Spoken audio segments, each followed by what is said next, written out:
नमस्कार, मैं हूं पवन त्यागी।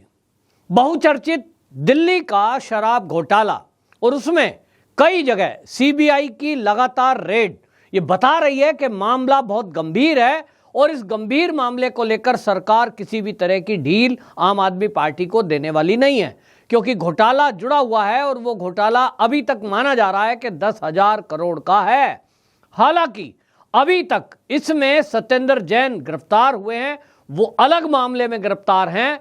मनीष सिसोदिया जिनके पास ये विभाग था, इनकी गिरफ्तारी के चर्चे बहुत दिनों से चल रहे हैं, क्योंकि इनके घर पर, इनके गांव में इनके लोकरों को सीबीआई ने खंगाला।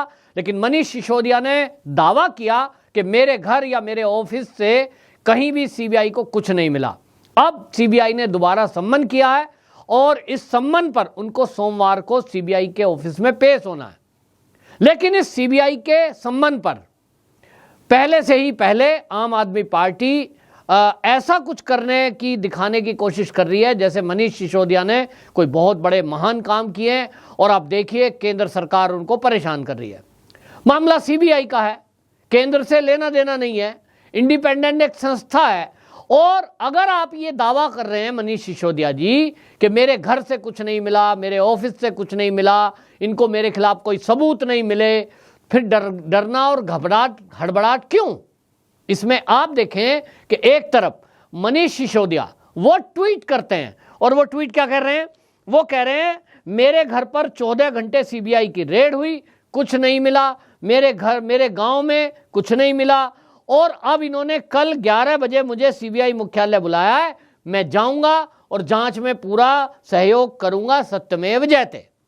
ये है मनीष सिसोदिया जिनके ऊपर आरोप है कि इन्होंने दिल्ली आबकारी नीति इस तरह की बनाई कि 2% से लेकर जो शराब के सप्लाई करने वाले लोग हैं, बेचने वाले हैं, उनको 2 के बजाय परसेंटेज कर दिया, उनका कमीशन 12% और 6% का बंटवारा हुआ, यानी 6% आप अपनी जेब में रखिए और 6% हमको दे दीजिए। ऐसा एक समझौता किया गया जिसमें सरकारी खजाने में कुछ पैसा नहीं जा रहा है, लेकिन नेताओं की जेब में पैसा आ रहा है। और इसको लेकर के जब ये पूरा घोटाला घपला खुला, स्टिंग ऑपरेशन हुए, जो शराब के जो डिस्ट्रीब्यूटर हैं उन लोगों की वीडियो आई कि किस तरह से करोड़ों रुपए उन्होंने दिए हैं सरकार में बैठे हुए आम आदमी पार्टी के नेताओं को, तब इसके बाद जांच तेज हुई। और अब इस तरह की बात अगर आप कह रहे हैं कि सत्यमेव जयते, आपका विश्वास है कि सत्यमेव जयते, फिर अरविंद केजरीवाल जी को या सौरभ भारद्वाज को अलग अलग बात करने की जरूरत क्या है? अब इसमें बताएं, सौरभ भारद्वाज जो कि प्रवक्ता हैं आम आदमी पार्टी के, वो क्या कह रहे हैं? वो कह रहे हैं शराब घोटाले को झूठ मूठ का 10,000 करोड़ का बताया जा रहा है। अब ये कह रहे हैं कि अब देख लीजिए कल मनीष सिसोदिया को गिरफ्तार कर लिया जाएगा। ये पहली बार नहीं है, ये आम आदमी पार्टी का ये ट्रेंड है कि इनके जिस भी नेता को कोई बुलाता है ये पहले से घोषणा कर देते हैं कि देखिए कल गिरफ्तार कर लिया जाएगा। ये पहले भी मनीष सिसोदिया को बुलाया गया था, पहले भी पूछताछ हुई, तब भी ये यही लिख रहे थे, देखिए अब जो है तुरंत गिरफ्तार कर लिया जाएगा। गुजरात में आम आदमी पार्टी की जीत से भाजपा घबरा गई है। जबकि कल जो एक टीवी न्यूज चैनल का सर्वे आया है, एक एजेंसी, बड़ी एजेंसी जो कि ऑथेंटिक है, उसका सर्वे आ गया है और सर्वे कह रहा है कि आम आदमी पार्टी को 20 सीटें मिलेंगी और भारतीय जनता पार्टी को 140 सीटें उस सर्वे में दिखा रहा है। ये इस सर्वे को देखते हुए गुजरात के लोगों का कहना है कि आम आदमी पार्टी को 20 सीट दिखाकर ये सर्वे ने पक्षपात कुछ किया है। 20 नहीं, 2 सीट केजरीवाल की आएंगी, कांग्रेस की सीट जरूर 20 के करीब आएंगी, लेकिन भारतीय जनता पार्टी की 150 से सीट कम मानने को कोई तैयार नहीं है। बहरहाल अगर 20 भी मान लें तो केजरीवाल जी जो ये कह रहे हैं, जो सौरभ भारद्वाज कह रहे हैं कि गुजरात चुनाव को देखते हुए हमें परेशान किया जा रहा है, इसमें कहां बीजेपी घबरा रही है भाई? गुजरात में तो कतई नहीं घबरा रही, वो पूरे देश में नहीं घबराती। और गुजरात तो एक ऐसा प्रदेश है जहां मोदी जी केवल एक बार खड़े हो जाएं, हमने देखे हैं कैसे रोड शो हुए हैं, वहां ना तो फ्री किसी को कुछ चाहिए, ना वहां कोई लालच चाहिए, ना वहां दारू का मॉडल चलेगा कि आप ये कहें जी हम गली गली दारू के ठेके खोल देंगे, ये लोगों को नहीं चाहिए। वहां चाहिए विकास, वहां चाहिए लॉ एंड ऑर्डर, और उस पर लगातार भारतीय जनता पार्टी की सरकारें बनती आ रही हैं। इस बार भी सभी सर्वे इस तरह की बातें कह रहे हैं कि भारतीय जनता पार्टी लगभग 150 सीट लेकर अपने बूते पर बड़ी अच्छी बहुमत के साथ सरकार बना रही है। तो 150 हैं तो घबराहट कहां होनी चाहिए। फिर केजरीवाल जी तो एक कदम और आगे बढ़ गए। केजरीवाल जी ने इस मामले में जो ट्वीट किया है उसको लेकर हालांकि विवाद पैदा हुआ है, और देशभक्त लोगों ने और क्रांतिकारियों ने कहा है कि यह भगत सिंह का अपमान है। जिस भगत सिंह की फोटो को ये साथ लेकर चलते हैं, आंदोलन में पीछे लगाते हैं, उस भगत सिंह को लेकर के अरविंद केजरीवाल जी ने अपने ट्विटर हैंडल से जो ट्वीट किया है वो बहुत आपत्तिजनक है। उन्होंने सत्येंद्र जैन जो कि जेल के अंदर बंद है और कोर्ट के आदेश से बंद है, ये भी समझिए। ऐसा नहीं है कि एजेंसियों ने अपनी वो जांच के लिए लिया हुआ है, कोर्ट में सारे तथ्य रखे गए तब वो दोषी माने गए और इसलिए वो जेल में है। ईडी ने उनको गिरफ्तार किया था। शेल कंपनी, फर्जी कंपनी बनाकर पैसे के ट्रांजैक्शन के मामले में वो जेल के अंदर बंद है। अभी आइए मनीष सिसोदिया पर, शराब घोटाला हुआ है ये तो पूरी जनता जान गई, स्टिंग ऑपरेशन हुआ है। उसके पैसे आम आदमी पार्टी सरकार में किसके जेब में गए ये जांच का विषय है। कई जगह रेड हुई है। अब इसमें क्योंकि मंत्रालय मनीष सिसोदिया जी के पास था तो जिम्मेदारी किसकी है। मनीष सिसोदिया एक बार को मान लें कि उन्होंने 1 रुपया नहीं लिया तो भी जिम्मेदारी तो उनकी है और उनसे पूछताछ की जा रही है। लेकिन जिस तरह से अरविंद केजरीवाल जी ने सत्येंद्र जैन और मनीष सिसोदिया के बारे में ट्वीट किया है, इससे देश के क्रांतिकारियों का अपमान हुआ है।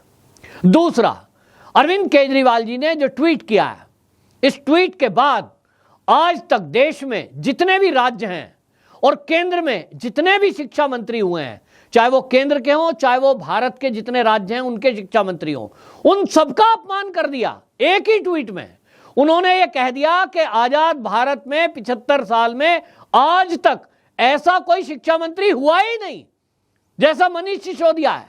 इसका मतलब आप समझ लीजिए, भारत में जितने राज्य हैं, केंद्र शासित प्रदेश हैं, वहां जितने भी शिक्षा मंत्री हैं वो सब बेकार हैं और सत्येंद्र ये मनीष सिसोदिया उनसे बेस्ट है। ये अरविंद केजरीवाल जी की भाषा है। और इसका मतलब यह है कि केंद्र में आज तक जितनी भी सरकारें आई उनमें जो शिक्षा मंत्री थे वो भी सब मनीष सिसोदिया से तो पीछे हैं। जो अरविंद केजरीवाल जी का ट्वीट है उन्होंने और क्या लिखा देखिए, जेल की सलाखें और फांसी का फंदा भगत सिंह के बुलंद इरादों को डिगा नहीं पाए। ये तो ठीक है, लेकिन आगे देखिए क्या लिखते हैं, ये आजादी की दूसरी लड़ाई है, मनीष और सत्येंद्र जैन आज के भगत सिंह है। अब आप समझ रहे हैं, किसी भी राजनीतिक पार्टी का व्यक्ति चाहे वो भाजपा ही क्यों ना हो, क्या वो भगत सिंह से उसकी तुलना हो सकती है? आज की राजनीति करने वाले लोग उनकी तुलना भगत सिंह से कैसे कर सकते हैं?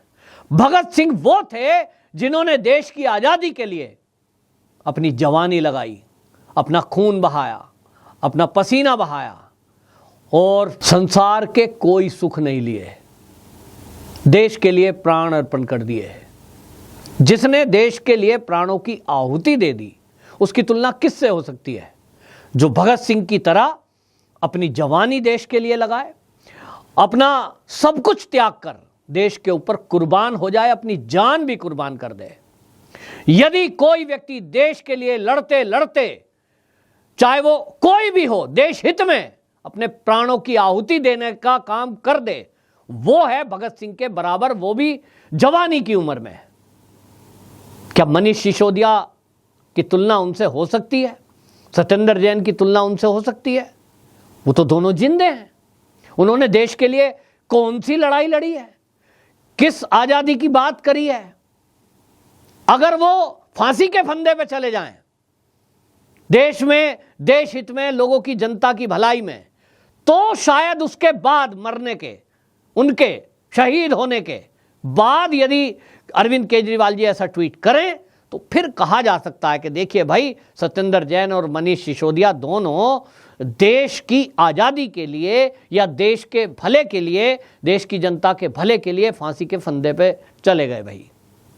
लेकिन उसके पहले जिंदा व्यक्ति की एक क्रांतिकारी से तुलना करना, ये लोग कह रहे हैं कि ये अपमान है। दूसरा आगे क्या लिखते हैं अरविंद केजरीवाल जी? अरविंद केजरीवाल जी लिखते हैं 75 साल बाद देश को एक शिक्षा मंत्री ऐसा मिला जिसने गरीबों को अच्छी शिक्षा देकर सुनहरे भविष्य की उम्मीद दी।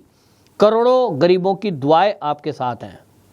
अब आप समझ रहे हैं, मतलब अरविंद केजरीवाल जी कह रहे हैं कि हम दुनिया में सबसे अच्छे हैं। भारत की तो बात ही छोड़ दो, वो कहते हैं दुनिया में, क्योंकि अभी पिछले दिन उनका बयान आया था कि दुनिया में जितने स्कूल हैं उनमें सबसे अच्छा मॉडल कौन सा है? दिल्ली का। तब भी लोगों ने उनको ट्रोल किया था, कहा था भाई फिर अगर दिल्ली में इतने वर्ल्ड लेवल के स्कूल आपके हैं कि दुनिया में कहीं नहीं है, फिर तो अमेरिका की हार्वर्ड यूनिवर्सिटी और बाकी विद्यालय जहाँ जहाँ हैं वो सब बंद हो जाने चाहिए, या उनके बच्चे तो दिल्ली में पढ़ने के लिए आने चाहिए। लेकिन दुर्भाग्य ये है कि इन मंत्रियों के रिश्तेदारों के बच्चे तक भी सरकारी स्कूल में दिल्ली में नहीं पढ़ते हैं। पत्रकार इनसे सवाल करें तो बौखला जाते हैं, और इसलिए ये बहुत आपत्तिजनक है। बहरहाल सीबीआई ने सम्मन भेजा है, वो गिरफ्तार भी करेगी, इसमें कोई भविष्यवाणी सौरभ भारद्वाज करें या ये आम आदमी पार्टी पूरी लग जाए। देखिए ये गिरफ्तार होने वाले हैं। मैंने पहले भी कहा, यदि मान लीजिए कोई सड़क पर रोड जंप कर दे, किसी से झगड़ा कर दे और फिर वो घर में आके कहे देखिए अब पुलिस मुझे पकड़ने आने वाली है। अरे भैया तेने सिर फोड़ा है किसी का, तूने अपराध किया है, चोरी की है, डकैती की है, तो पुलिस तो आज नहीं तो कल पकड़ेगी। इसमें तुम भविष्यवाणी क्या कर रहे हो? ये बताने की कोशिश कर रहे हो कि साहब हमने पहले ही कहा था ये तो भाजपा करवा रही है। नहीं, पहले भी आपने यही बोला था। अभी निकल गए 2-3 महीने, गिरफ्तार तो नहीं हुए, शायद कल भी ना करा। पहले पूछताछ की जाएगी, उसके बाद ये एजेंसियां तय करती हैं, फिर कोर्ट जाएंगी, क्योंकि मामला मंत्री से जुड़ा हुआ है।